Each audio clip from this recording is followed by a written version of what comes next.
I'm Edie Lush, and I'm here in the Hub Culture Pavilion in Davos. Very pleased to be joined by William Saito, Special Advisor to the Cabinet Office of the Government of Japan, also a venture capitalist. Tell me a little bit about particularly what you're here doing in Davos. What are the sort of topics that you're interested in? Yeah, first of all, thank you for having me.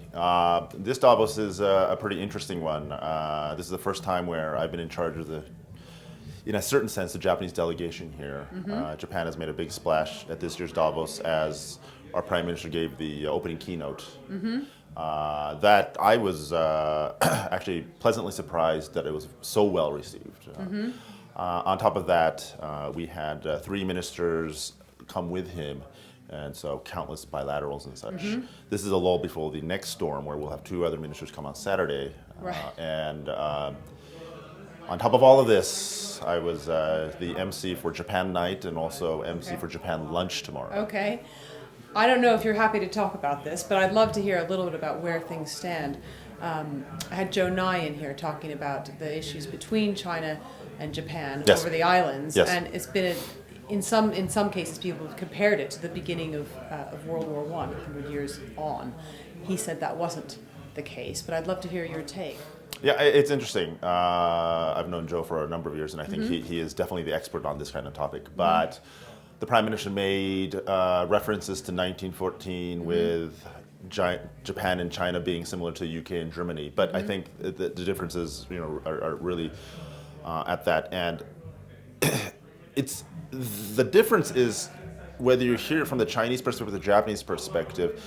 During the Prime Minister's speech and being interviewed, you see this change where in China it's almost at a very critical stage, where in Japan it's not as pointed. We make page 3 or 4, and so you see that difference. Okay.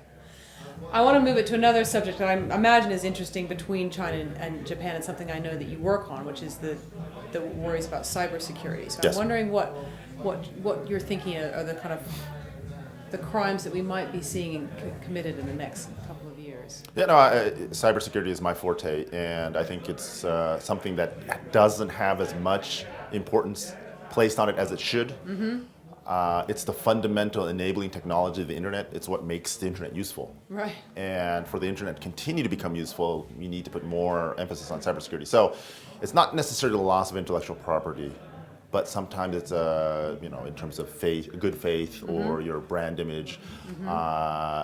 Places like Target losing millions of customer data does not do well for corporate image, and so it's to be preventive.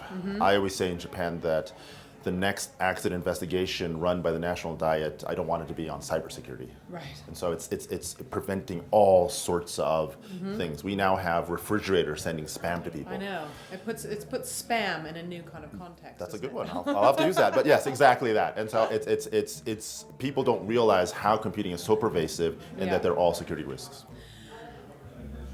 What about cybercrime, and where have you seen? Have there been many attacks in Japan and do you know where they're coming from?